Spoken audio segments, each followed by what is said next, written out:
Hi everyone, অনু cooking আর্টে সকলকে স্বাগত জানাই। আজকে আমি চিলি চিকেনের রেসিপি শেয়ার করব। তো বন্ধুরা, যেটা খুব সহজেই বাড়িতে বানিয়ে নেওয়া যায়, তো চলুন রেসিপি দেখে নিই।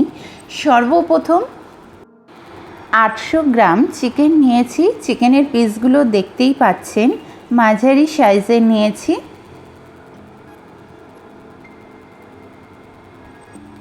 নেক্সট 2 চামচ আদা রসুনের পেস্ট দিয়ে দেব। চিকেনটাকে ফ্রাই করার জন্য আমি ফার্স্ট ম্যারিনেশনটা করছি। নেক্সট 2টি ডিম দিয়ে দেব, যেহেতু চিকেন এখানে অনেকটাই।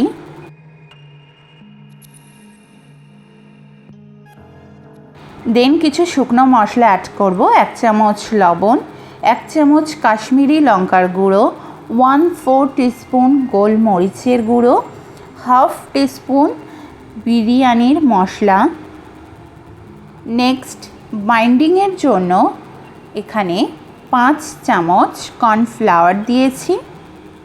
আপনারা চাইলে এখানে ময়দাও অ্যাড করতে পারেন। এইবার সমস্ত উপকরণগুলিকে হাতের মাধ্যমে ভালো করে মিক্স করে নেব। নেক্সট একটা কড়া নিয়েছি এবং তেল দিয়ে দেব। তেল গরম হয়ে আসলেই একে একে চিকেনের পিসগুলো দিয়ে দেব। লো টু মিডিয়াম ফ্লেমে চিকেনগুলোকে ফ্রাই করে নেব। একদিকটা যখন ফ্রাই করা হয়ে যাবে, দেন উল্টিয়ে দিয়ে অপর দিকটাকেও ফ্রাই করে নেব।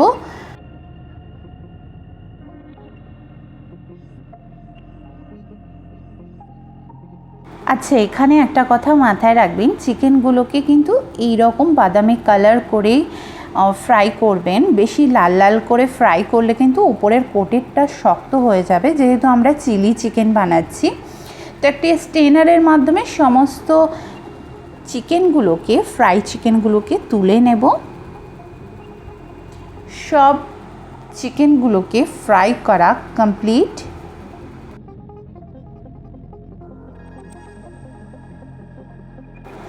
নেক্সট ওই তেলের মধ্যেই 1 চামচ আদা রসুনের পেস্ট দিয়ে দেব। একটু ভেজে নেব, ফলে পেস্টটির কাঁচা গন্ধটা চলে যাবে।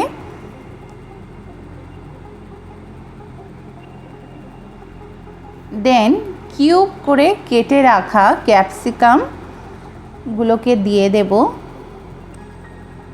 এবং পেঁয়াজকে দিয়ে একটু ভেজে নেব হালকা করে। এবং 2টি কাঁচা লঙ্কা অ্যাড করব। আপনারা আপনাদের পছন্দ মতো অ্যাড করবেন। লঙ্কা বেশি খেতে চাইলে বেশি অ্যাড করবেন। দেন সসগুলোকে দিয়ে দেব। 4 চামচ টমেটো কেচাপ দিয়েছি এবং 2 চামচ ডার্ক সয়া সস।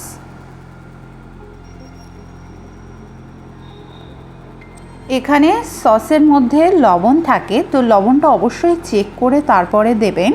এখানে আমি 1 চামচ লবণ ব্যবহার করেছি। এবার 1 থেকে 2 মিনিট একটু কষিয়ে নেব।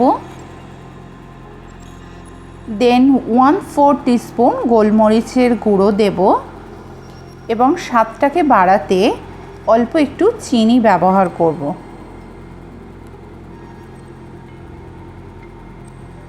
দেন ফ্রাই চিকেনগুলোকে দিয়ে ভালো করে মশলার সঙ্গে কষিয়ে নেব 3 থেকে 4 মিনিট।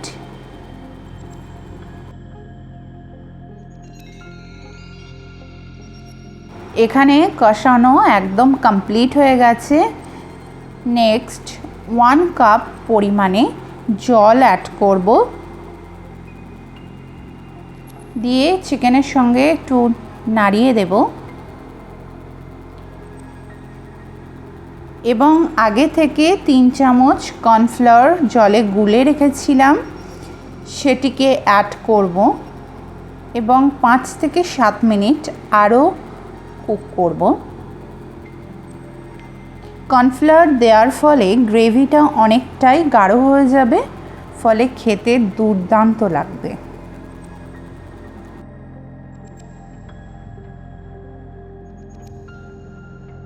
7 মিনিট পরে বন্ধুরা ফিরে এসেছি। রেডি হয়ে গেছে চিলি চিকেন। এইবার একটু প্লেটে সার্ভ করে দেখাচ্ছি কত সুন্দর ইয়ামি হয়েছে। তাহলে গরম গরম চিলি চিকেন এবং সঙ্গে ফ্রায়েড রাইসের কম্বো কিন্তু দারুণ লাগে খেতে। তো বাড়িতে ঝটপট বানিয়ে ফেলুন এবং ফ্যামিলির সঙ্গে এনজয় করুন। দেখতে থাকুন অনু কুকিং আর্ট। চ্যানেলে নতুন বন্ধু হয়ে থাকলে প্লিজ চ্যানেলটিকে সাবস্ক্রাইব করে আমার পাশে থাকবেন। ভিডিওটি ভালো লাগলে লাইক, শেয়ার, কমেন্ট করতে ভুলবেন না। সবার আগে নোটিফিকেশান পেতে পাশে থাকা বেল আইকন প্রেস করে রাখবেন। এতে করে যেটা হবে, আপনারা কোনো ভিডিওটাকে মিস করতে পারবেন না। খুব শীঘ্রই দেখা হচ্ছে আবারও নতুন এক রেসিপির সঙ্গে। সকলে সুস্থ থাকবেন, ভালো থাকবেন। ধন্যবাদ।